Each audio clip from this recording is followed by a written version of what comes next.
Welcome to Crime on Caffeine. I'm your host, Erica. And I'm your host, Allison. Thank you so much for listening to another episode. Today, we be sipping on a coffee that I actually got at Home Goods. I found 2 bags of it, and I shipped one over to Erica. I got it for like half off, so that was cool. And it's just called Joe. Just Joe. I did look it up, and it's just called Joe Knows Coffee. He know coffee. And we got the dark roast, tall, dark, and handsome. And I'm loving it. I'm living for it. That's how I like my coffee. Dark. Luna is here as well. She's right next to me. Aw, welcome, Luna. Cat scene investigator. And we have the dog detective, Gus. He is laying on the ground. Hi. He is wearing 3 socks because he cannot stop licking his paws.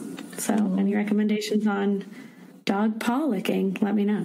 I don't believe that I have any true crime updates. Oh, I did want to talk about that dad in California who took off with the 2 kids and killed them. That's been in the news. Yes. He said that they were possessed by something. They had like serpent DNA from the mom. Okay, Lori Vallow. Yeah. So that's happening right now. For any of you guys who haven't heard of this, which I'm sure everybody has by now, but California man Matthew Taylor Coleman was charged with foreign murder of U.S. nationals because he basically took off with his 2-year-old son and 10-month-old daughter, and he drove to Mexico and he killed them. And he said it was because his wife had serpent DNA and he needed to kill the kids to save them. So I'm very interested to see what happens with that. Yeah, that's messed up on so many levels. Maybe in a couple of years we'll do a case on it. That'd be crazy. That'd be cool. Yeah, that'd be cool. But for today, we have another unsolved case. This one is one of those ones where you know what happened, but like, come on, you know? One of those. I feel like that with all of the unsolved cases that we've covered so far. I feel like every time you're talking about them, I'm like, how do they not? How? Well, but I feel like it's like one or the other. I feel like there's so many theories and we have no idea what the hell happened, or we know exactly who did it, but they're not getting in trouble and we're really annoyed. It's always one or the other. I'm just annoyed with unsolved cases in general. I know. But I love them. So. I know you do. This is the case of Natalee Holloway. And this is like the first true crime case that I ever remember keeping up with or seeing about on TV. I was like 9 years old, I think, when she disappeared. It was 2005. So this is like the first one I ever remember. But Natalee Ann Holloway was born on October 21st, 1986 to Dave and Elizabeth Holloway in Memphis, Tennessee. She had a younger brother named Matthew, and her parents ended up getting divorced when she was 7 years old. Her relationship with her dad was fine, but she lived with her mother, Elizabeth, who also goes by Beth. In 2000, Elizabeth remarried to George Twitty, and the family moved to Mountain Brook, Alabama. Just a little bit of background on Mountain Brook, Alabama. According to Google, this is an upscale suburb. It has about 20,000 people, and it is the wealthiest town in Alabama. I remember seeing that it's the second wealthiest town in the South, but don't quote me on that because I don't remember where I saw that. But so Natalee graduated from Mountain Brook High School in 2005. She was a very bright, great student. She was a member of the National Honor Society. She participated in her student government, and she was on the school dance squad. So she was super involved, and she was a really good person. She was a member of the American Field Service, which is a nonprofit that works with foreign exchange students. And she was also a part of a peer support group called Natural Helpers. Wow. Yeah, so she was all around, just seemed like a great, great girl. And her family and friends described her as careful and dependable. She was a top student and a tireless worker. They described her as having a childlike side. They said that she hadn't dated a lot, didn't party a lot, and would attend church regularly. Her plan was to attend the University of Alabama on a full ride, studying pre-med. which I don't know about you, has your For You page just been nothing but Alabama Rush TikToks? Oh my gosh, yes. Oh my God, that's all I saw, and it's over. And now all I've been seeing are FSU and Ole Miss. I'm like, why am I on here? Major PTSD. But like, also, guys, why do I care so much? I watched them all. I already went through it. I know exactly what you have to wear, and you have to go through like all these checks and balances so they can make sure your outfit is good, and it's a mess. I did like their little accents, though. So cute. Hi, my name's Allison. My dress is from Lulu. My shoes are Latin. My pen is Pi-Fi. My necklace is Pi-Fi. And my earrings are from a boutique here. Pants store. Pants store. So yeah, she was going to go to University of Alabama on a full ride. She was taking the pre-med track, wanted to be a doctor. So about a third of her senior class was planning to go on a senior trip. This wasn't something that was like put on by the school. In 8th grade, the school organized like a trip for us to go to DC. You know, like everybody did that. So this wasn't something the school put on. It was like the kids never mind. We were considered one of the worst classes that ever went through that middle school, so I'm sure they didn't want to take us anywhere. Oh, well, that's good. Yeah. Congratulations. Thank you. So, like I was saying, it wasn't put on by the school. It was like the students kind of organized it with their parents, and it was like a tradition. So this was theirs. Natalee's dad wasn't like 100% for her going on the trip. He said, I thought, in my opinion, it was just too extravagant. We're not going to do this. He told her flat out, like, you're not going. But she kept pushing, so eventually he gave in, so she was allowed to go. Her mom, on the other hand, was like the complete opposite. She was super excited for Natalee to go because it was a tradition. Like I said, the seniors went every single year, and her stepbrother even went. And she said there was safety in numbers, and so many of them were going, like she didn't have anything to worry about. Wow. I hate that foreshadowing. Well, and speaking of which, she did, however, mention something that occurred on her stepson's trip. So she said, my stepson had an encounter at Carlos and Charlie's during 2003, which was his senior trip. There were some locals there, and they'd coaxed some young females into leaving the establishment with them. And he stepped in at the last minute because he just didn't feel good about the situation, you know, with them leaving. And this was in an interview with Chris Hansen for Dateline. And he asked if her stepson had seen trouble watching the situation or like what he felt. And Elizabeth said, yes, he did. That's why he stepped in to stop it. So good for him. Wow. But, you know, just shows that Carlos and Charlie's bar sketchy, you know. I mean, obviously that stuff can happen anywhere, but I think just the fact that it was the locals. But, you know, 124 people are going, safety in numbers. They all left for the senior trip to Aruba on Thursday, May 26, 2005. And it wasn't just the kids. There were 7 chaperones as well. Bob Plummer was a teacher at Mountain Brook High School and a chaperone on the trip. And he confirmed that they met with students every single day to check in and see how things were going.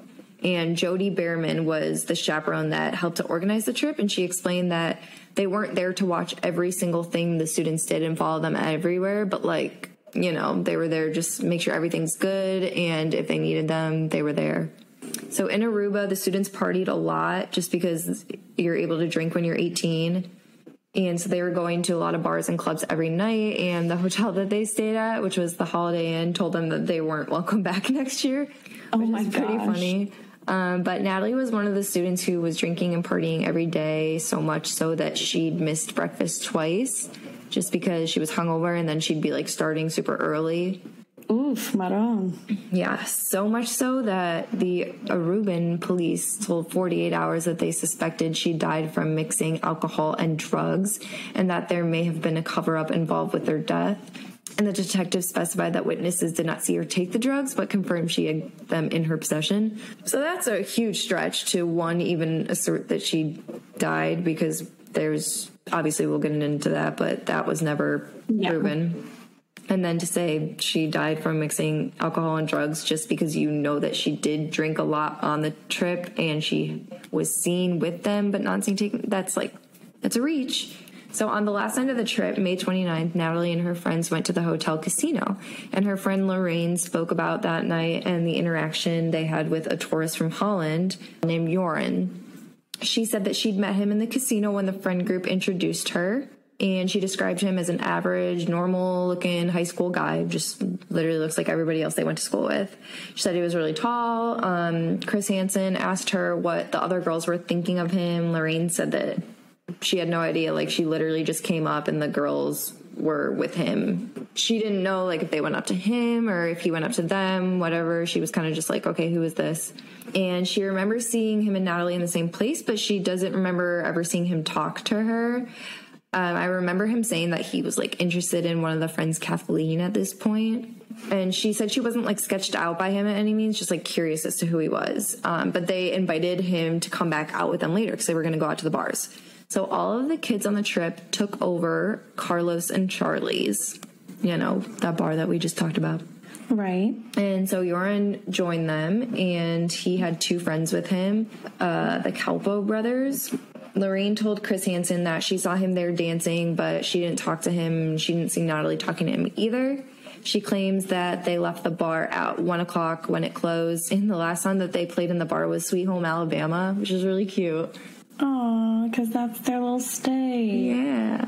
And she said after that, everybody got into cabs, and it was super chaotic just because everybody was leaving at the same time. And remember, there were over 100 kids from that school, so it was probably crazy. But she said that's probably how Natalee got separated, just because she didn't see her or what car she'd gotten into, which is not good. You should always stay with your friends and know where they're going and what they're doing and who they're with and everything. Some friends said that they remember seeing Natalee getting into the car with Joran, but at the same time, they hadn't really thought anything of it, just because, like, you know, put it into perspective, he was with them the whole time at the bar. He was dancing, acting normal, looked like a normal high school guy. He literally came with Natalee and her friends.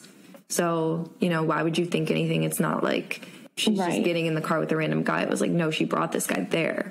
So the next morning was Monday morning, May 30th, and everyone was getting ready to fly out, but no one at the hotel ever saw Natalee. At first, some of her friends thought she just overslept, but then they started the boarding process at the airport, and they realized that something was definitely wrong because Natalee is not the type of person to ever be late, ever.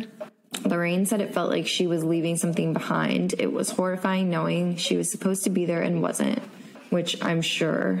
Why didn't they do something? Like, why didn't they tell somebody, like, hey? I'm assuming they did. I really didn't see anything about that, but they do call the parents. So Elizabeth received a call saying Natalee hadn't gotten on the plane that morning. And this is where she started to panic because she said just knowing Natalee's character meant that something was wrong. She said that 100% she knew that she'd either been kidnapped or murdered, and she had absolutely no hesitations about it. Wow. Like, that's insane. She got right on a plane. She was in Aruba 12 hours later. Her husband and some friends came as well.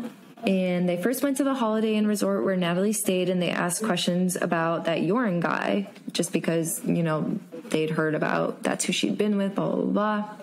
Yeah. And Elizabeth said that she'd just loosely described him to the manager, and the woman knew instantly who he was. And she was like, oh, no, that's Joran van der Sloot. He's 17. He's a local. Like, he hangs out here.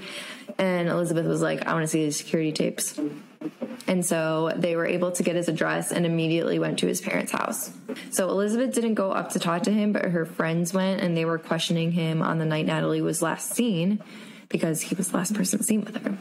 And Beth explained that he was using sexually explicit terms and gave very graphic details of what he did with Natalee in the back of the car. Ew. So sorry, I thought it was gross. This is what he said. He said he called the Calpo brothers that night to pick him up, and he snuck out that night to see her. Like, his dad didn't know, and he snuck out and he went to the casino, and then he went out with them. And he said that she was coming onto him huge and dancing suggestively like a slut. And he said he did belly shots, jello shots off her, like belly shots off of her. He kept calling them jelly shots. Jelly shots. And they were doing that on top of the bar, and then eventually she asked him to take her home, and the Calvo brothers drove in their Nissan, and he said that Natalee was totally wasted, and he was insisting that she was crazy. And he said, she told me 3 things that night: that her mother was Hitler, that she was a virgin, and that she was a lesbian. And he said that she told him she wanted to have sex, but like, I thought you just said that she didn't like guys. He's all over the place. Yeah, and you're gonna see a lot of that. Okay. Yeah, so he said she gave him oral in the back of the car, and they didn't have sex. That was it. But at this point, it got super heated because her friends were like threatening him, getting all up in his face. And so police finally came, and they started to question Jorn, asking when he last saw her. And he said that he and the Calvo brothers dropped her off at her hotel around 2 a.m. And he said he wanted to show them where he dropped her, so he brought them all back to the hotel, and he said that she stumbled when she got out of the car, fell, and hit her head. So now we have this new addition to the story. He dropped her off at 2 a.m., she got out of the car, she stumbled and hit her head. And then what, you left? Yeah, was she seriously hurt, or... Well, I don't know, because you never hear that part of the story again, probably because it didn't happen.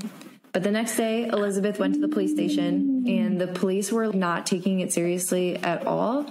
And I think it's because, okay, I don't know the culture difference or what, but they knew their daughter, and they knew that something horrible had happened to her. They know their kid. And obviously to the police, this person has been missing for 12 hours. You might not think the same just because you don't know her. So they were super emotional. They were super persistent. They were like, you need to get the fuck up and find my fucking daughter.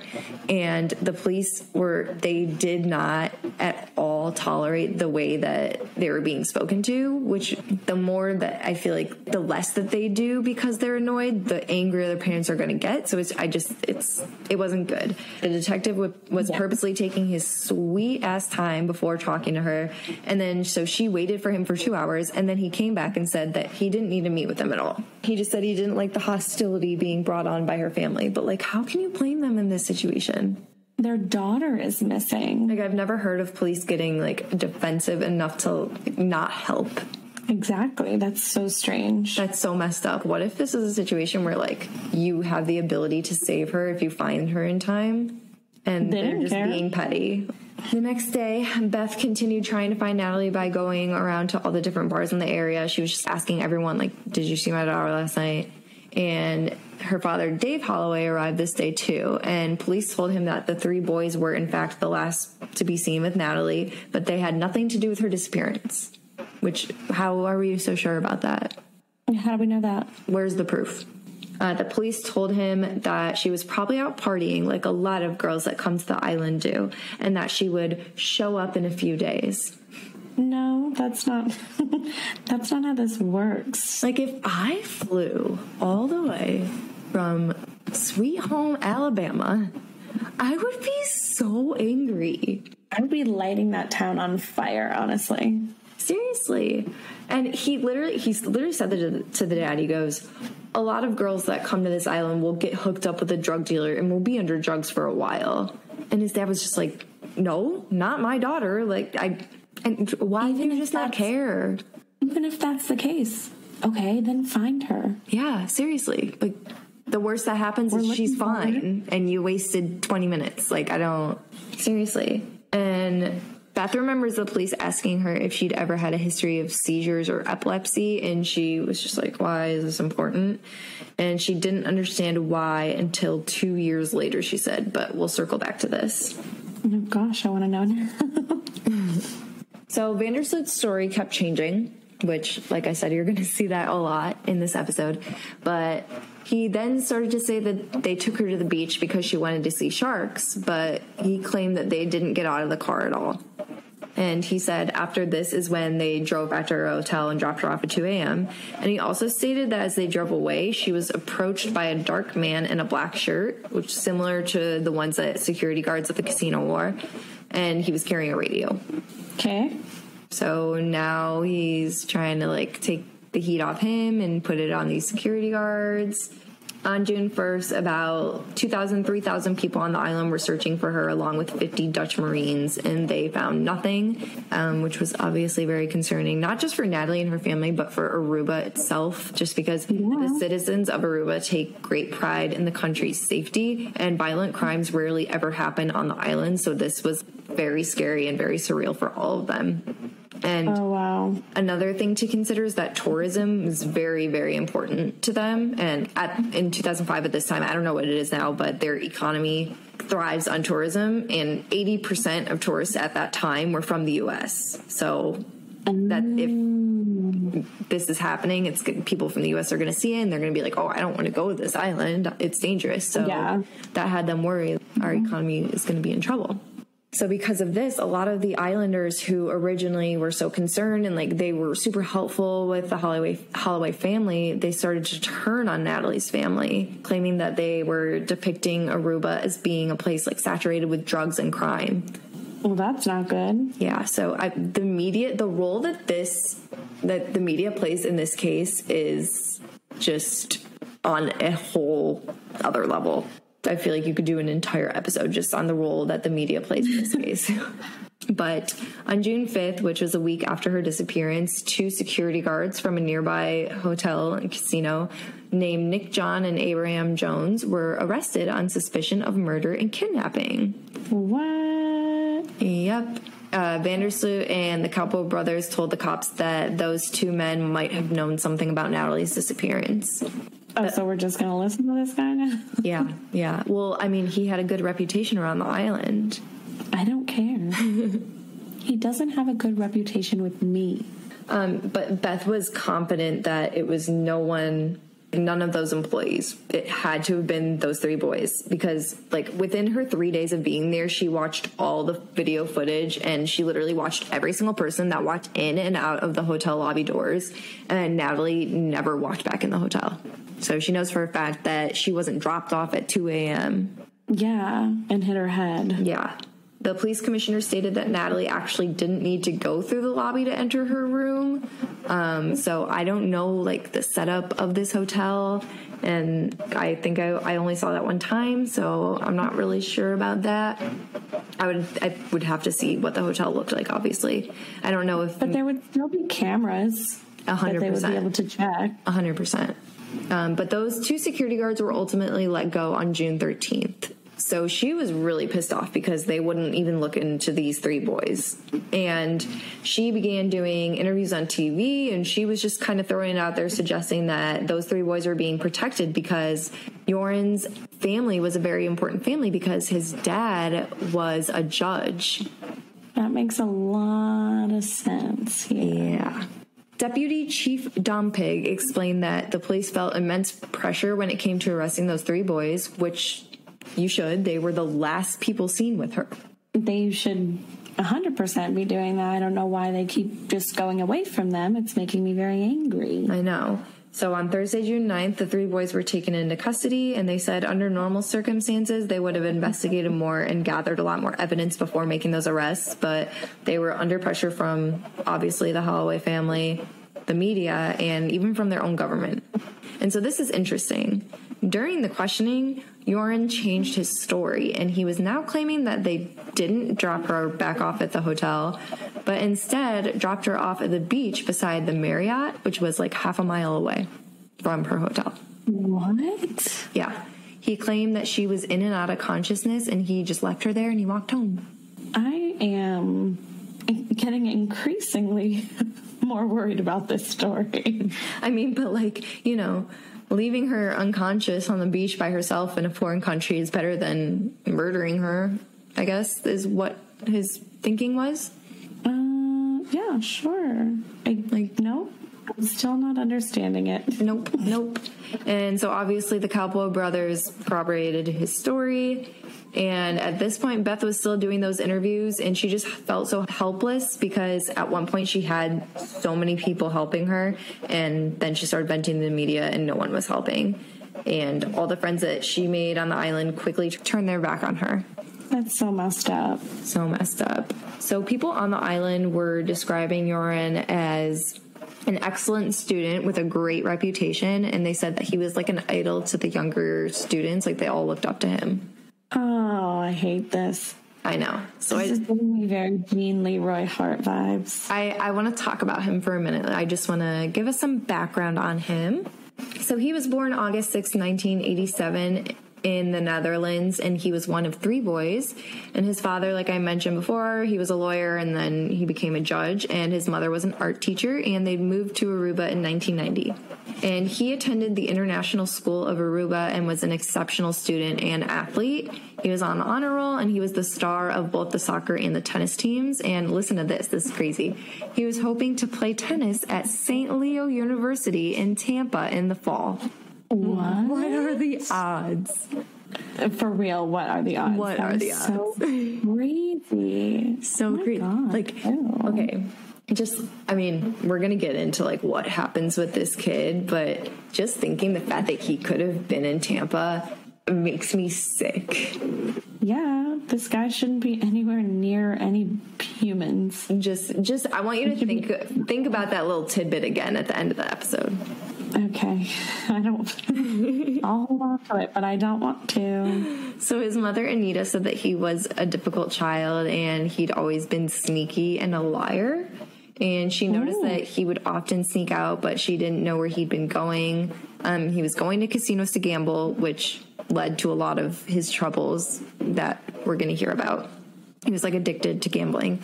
And she didn't specify how. She said that he was indeed mentally ill. Well, I feel like we should be listening to his mother and not just his reputation. Yeah, but I don't know about her because she claims he's a good boy and all this stuff, but he's always been sneaky and a liar. Oh, I wonder what he's going to turn into. But the FBI even profiled him pretty early on in the investigation, saying that he was, quote, a guy who can make you believe he's God's gift to mothers-in-law. But if you look at his actions, he's anything but. So it's kind of like he makes everyone around him think that he's like some great, amazing human being, capable of all these things, but he's just like a fraud. They said that he was a person who'd never been disciplined by his parents, so he was the boss of the house and he could basically do anything. And if a person like that is in a position where someone says no to them, then they might change their demeanor completely. And they suggested that, you know, a situation could have happened where he wanted to have sex and she didn't want to, and her saying no could have blew a fuse and then something happened. I don't doubt that. That sounds about right. Definitely makes sense. But we're going to talk about the rest of his life later. I just wanted to give you a little bit of insight as to who he was. That was good insight. Thank you. Of course. So on July 4th, the court announced that the 3 boys were not being charged and the 2 brothers were being released due to insufficient evidence. Joran was to be held without charges for another 60 days.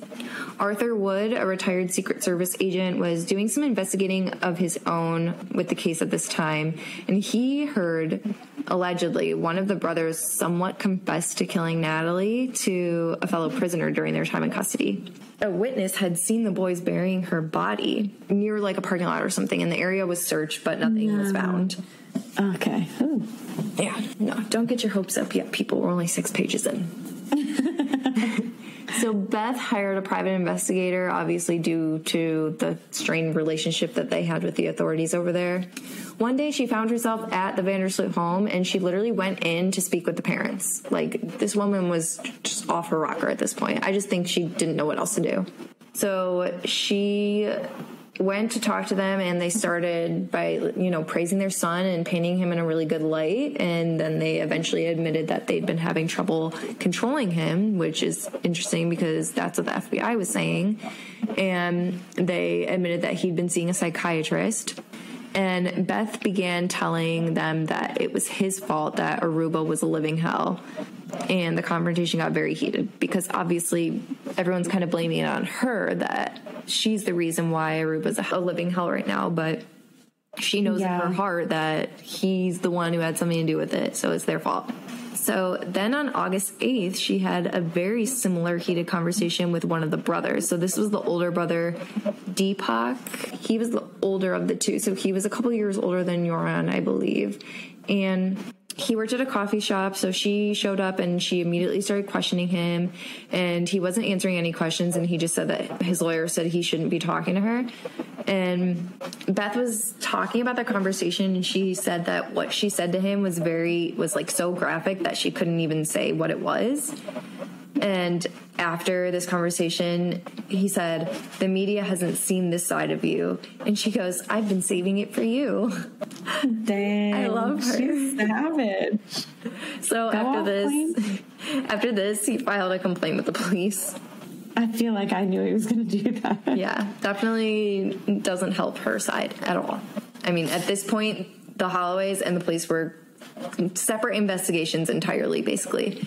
And Beth was convinced, obviously, Beth was convinced that this was in part due to a cover-up of the investigation, but the police chief just said it was his men were just tired of being yelled at by the family.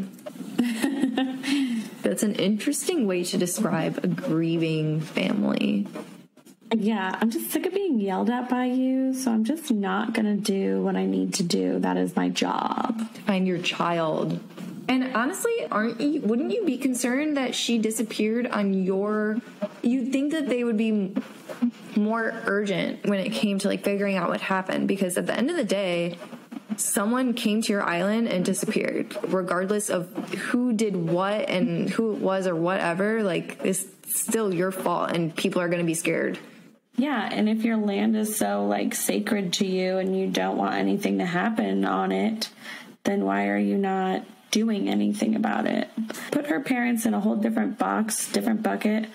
It's still supposed to be a safe place, and they take pride in that, but they're not showing that they take very much pride in that because they don't give a hoot nanny about where this girl is. 100%. So on August 26th, the brothers were rearrested on suspicion of rape and murder, and the police chief explained that Joran sexually assaulted Holloway in the back of the vehicle because she was in and out of consciousness. And because the brothers were there and it was their car, they were accessories. So their plan was to first break Satish, who is the younger sibling. I think they just kind of assumed that he was like the weaker link of the two. But unfortunately, their plan failed. And the judge ordered the release of all three of them on September 3rd. And the police, they just said the police didn't have enough evidence of literally anything. Like, they had no evidence. Yeah. After this, Joran was ordered to stay within Dutch territory pending investigation. So he went with his father to the Netherlands to study international business at the Han University of Applied Sciences. I hope it's just like HAN in capital letters. So I hope that's what that says.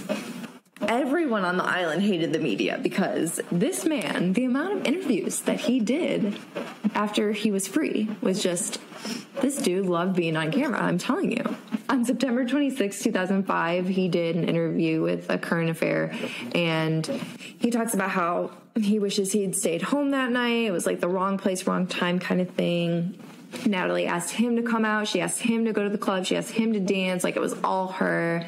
He said, when her parents showed up to my door with her picture, I didn't even know who she was. And the interviewer was like, well, how can you not know her name if you saw her the night before? And he goes, well, I saw her the night before, but it's not like I had a conversation with her for 3 hours. I mean, we barely talked. Which this doesn't even make sense. You literally met this girl before this night and you made plans to go out. You left with her. Like, she was the only girl with you. You definitely knew her name. Yeah, you knew who the heck she was. She was with you for hours after the bar closed. Like, there was nobody else with you but the two brothers. You knew her name. What a little asshole. Such an asshole. And, like, you claim you hooked up with her. Like, this is BS. So the interviewer asked if he had feelings for her, and he said, I didn't have any feelings for her because I didn't know her. No, sir, it's because you're a sociopath.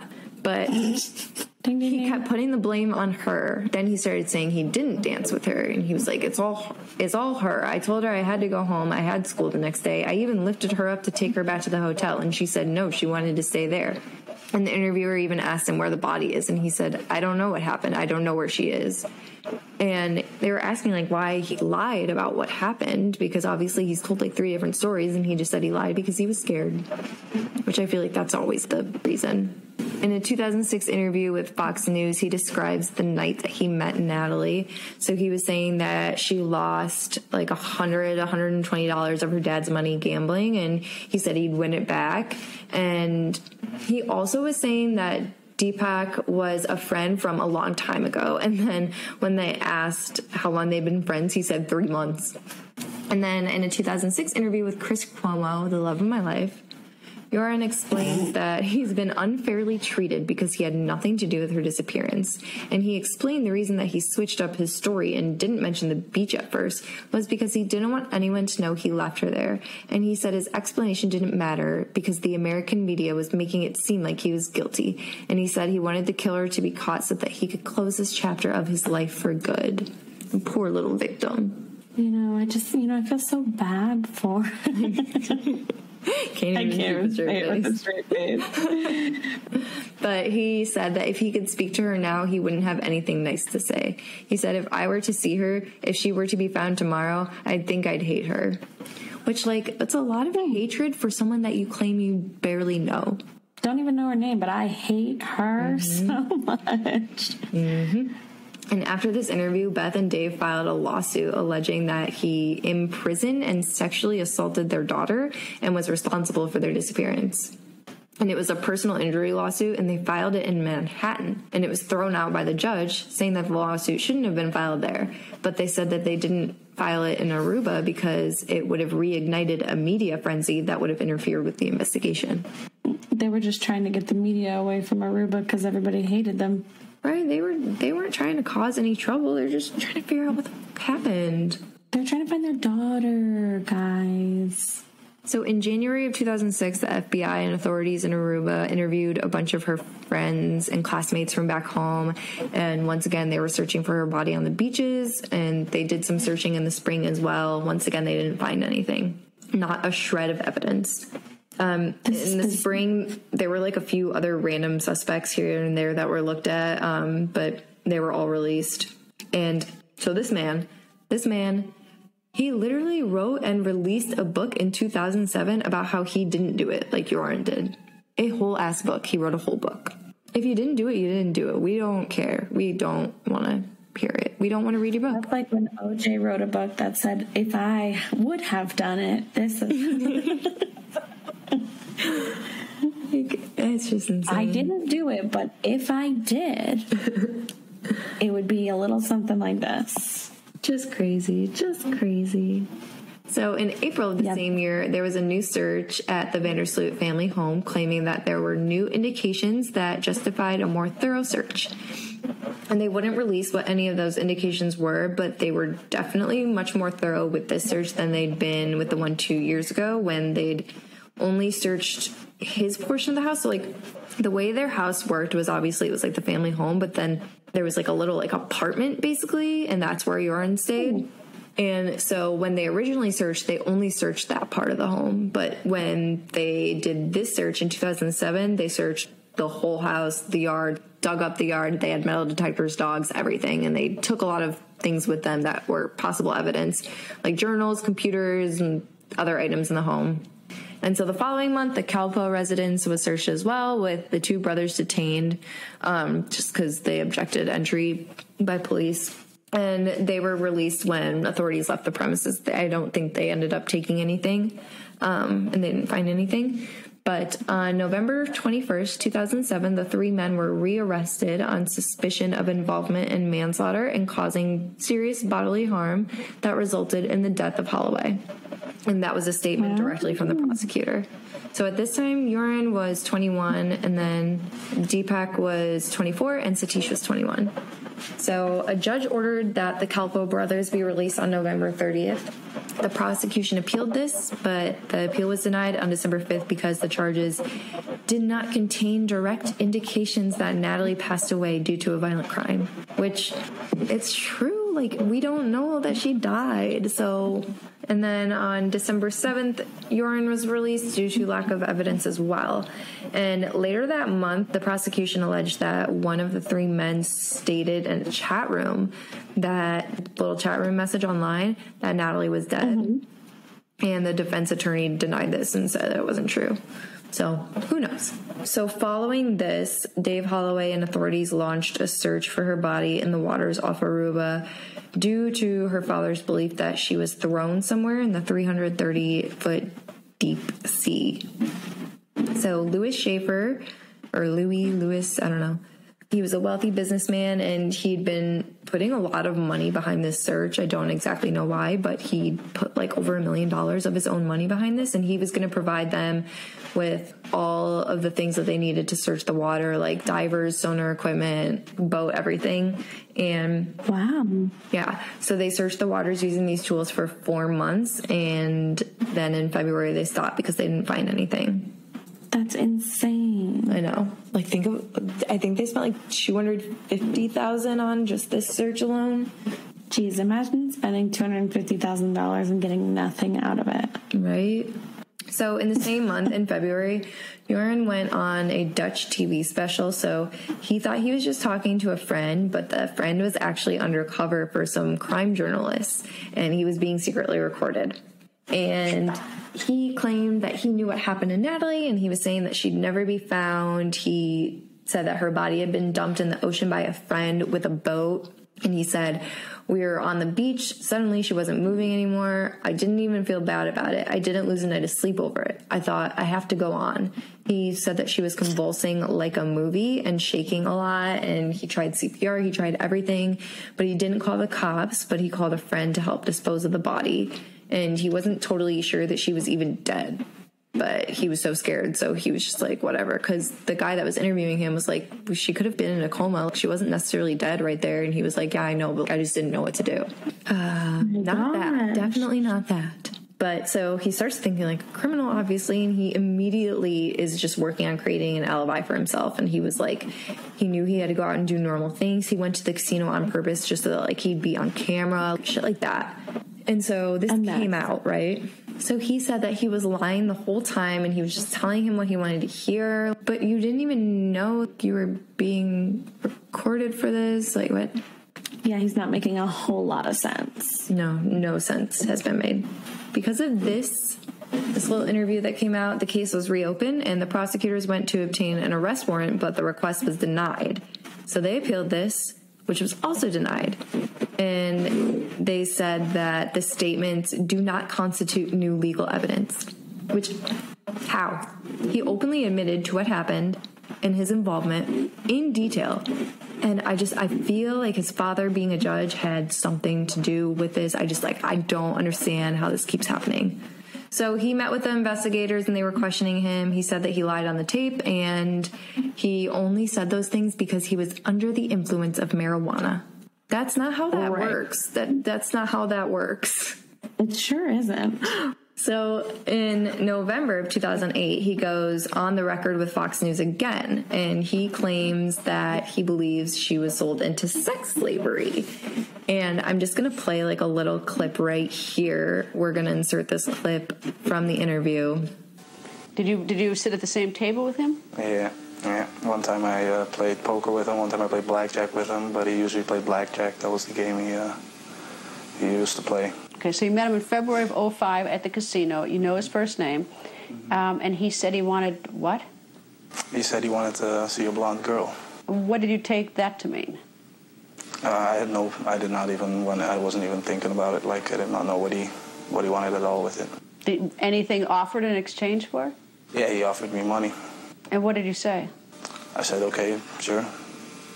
But he basically says that he'd been like talking to this guy for a few months who really wanted a blonde girl, and that's what Natalee was for, and he claimed he received money when she was taken, and then in order for him to keep quiet, they gave him more money.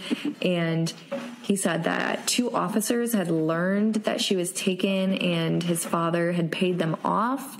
And to back this up, he even gave Fox an audio clip of a phone conversation between him and his father talking about the situation. And then it was later found out that it wasn't actually his father. It was just him speaking with like a lower tone of voice. Like he played them. In February 2010, Joran confessed again, and this time he said to a Dutch tabloid that he disposed of her body in a swamp in Aruba. And the prosecution said that the story he was telling just didn't even make sense. And this was the prosecution saying that. So they just said that, like, the locations that he gave and, like, the names and the times that he said he did things, like, they didn't add up with anything. But, okay, clearly he is a liar. Like, he keeps lying. Why does no one care? So the interview wasn't even aired just because he wasn't telling the truth. In the same month, his father died of a heart attack while playing tennis. But this messed him up. I guess his mom said that it was really, really bad to the point where she was going to, like, put him in treatment center. But before she could, he left a note saying, like, don't worry, I'm gone. She definitely was worried. But the next month, Joran contacted Beth's lawyer and said that he would tell them where the body was and how she died if they gave him $250,000. Solid. So Beth's attorney, John Q. Kelly, notified authorities immediately. And they were like, all right, let's go do have a little undercover moment, and let's get this mother trucker. And so they made a deal with him, and they were like, all right, we're going to transfer you $15,000 and we're going to give you $10,000 in cash, just so that way they could have proof of, like, a wire transfer, or, like, they could get him they have, like, a case for that. And the person that he was going to meet to get the cash was just an undercover FBI agent. Interpol found the $15,000 transferred to a personal bank account in the Netherlands. And then Joran went and showed the agent a house where her remains were supposedly buried, but they found out that the house wasn't even built when she disappeared. That's not what was there. What he was saying, it wasn't even possible. So then he admitted that he lied. And on June 3rd, he was charged in Alabama with extortion and wire fraud, and he was indicted on June 30th. On May 30th, 2010, 5 years to the day Natalee went missing, 21-year-old Stephanie Flores Ramirez, a business student in Peru, went missing. 3 days later, her body was found in a hotel room registered to... Who? Who, you might ask? None other than Joran Vandersloot. Huh. How did I know that you were going to say that? But hotel surveillance found footage of him sitting next to her at a Texas Hold'em tournament. And the following day, he confessed to her murder. He was arrested that Thursday and was interrogated for 7 hours. And he explained that he left the hotel room to buy food. And one of the investigators said that he came back to her going through his laptop, and she found something on the laptop that linked him to Natalee's disappearance. And so she was like, I want to leave. And they started to argue, and she, like, slapped him in the face. And so he hit her back and then, like, grabbed her by the neck and broke her neck. So I saw sources obviously say that, and I saw sources say in court that he admits he broke her neck. And then I saw in another source that said there was, like, a tennis racket, which they thought might have been, like, the weapon. I don't think that was it, because it was, like, her neck. I don't know.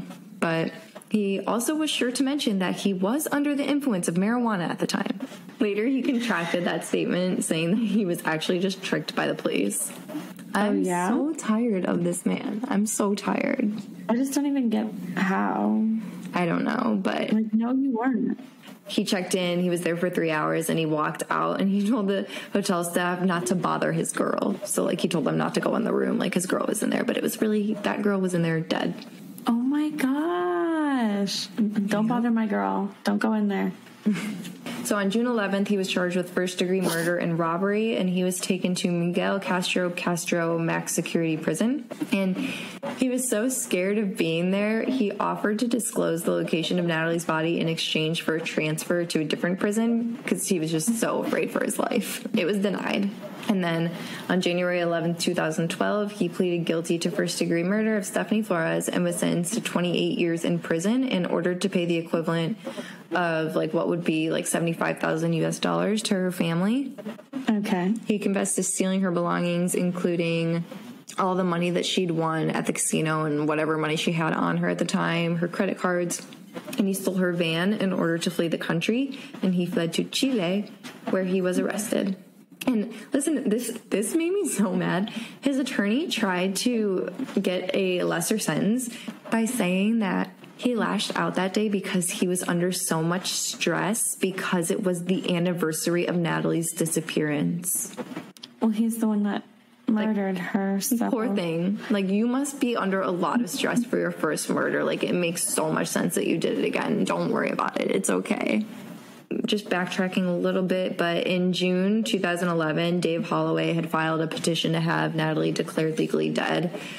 Beth wasn't in agreement with this, but the court did go ahead and they declared her officially dead on January 12, 2012, which was one day before Jordan was officially sentenced. So I just think that's really weird. In July of 2014, Yaron married his girlfriend in prison, and she was pregnant with his child and due in September. Unfortunately, he wouldn't get to be a father because even when he'd be able to get out in 2038, he would be immediately extradited to the United States to face those charges in Alabama for extortion and wire fraud. Oh. Yeah, so, like, he's not done. He still has some business to clean up.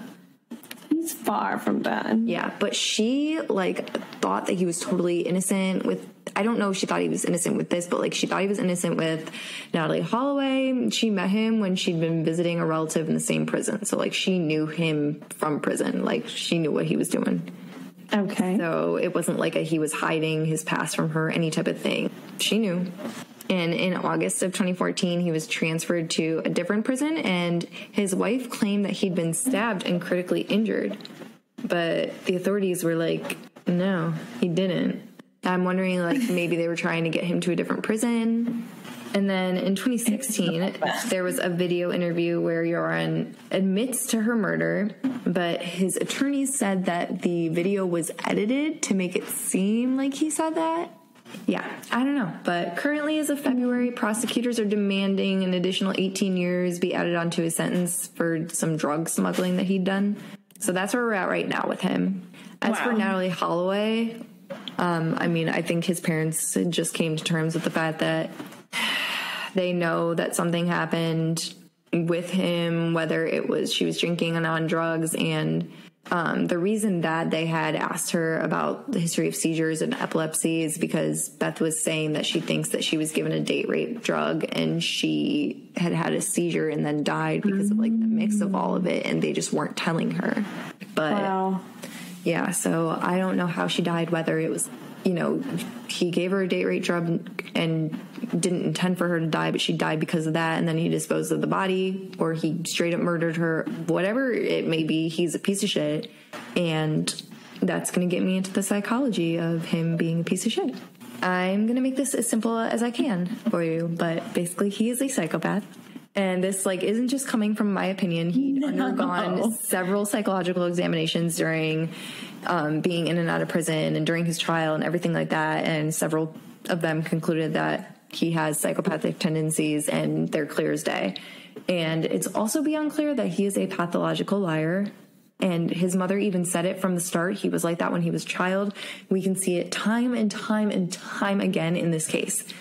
He's even admitted to being a pathological liar. And he also shows very clear signs of narcissism. He spent years lying to authorities, to media outlets, and to the Holloway family themselves. And he was confessing and taking it back and just telling different stories. Like, he was just toying with everyone the whole time just because he was like, oh, I'm smarter than the police. I can freaking get away with this, and that. Like, they're letting me off with this. No one's ever going to find out. Like, the narcissism was unreal. The ego, just insane. And, you know, he was doing a lot of this stuff was for his own financial gain. And he loved every minute of it. He did as many interviews as he could, and he kept his name out there in the public and just acted like, oh, poor me. Like, and, you know, you see him throughout the story. Oh, I didn't talk to her. It was all her. It just kind of makes himself the victim every single time. And forensic psychologist and former FBI profiler Clint Van Zant said that he exhibits a combination of psychopathic, sociopathic, and antisocial personality traits. And he also believes, like I stated, that Yaron is a pathological liar to the point where he's literally incapable of telling the truth. And there were some other evaluations that were provided to the judge during the trial that said that he does not tolerate when someone tries to contradict him, and that he presents traits of an antisocial personality and is indifferent towards others' well-being.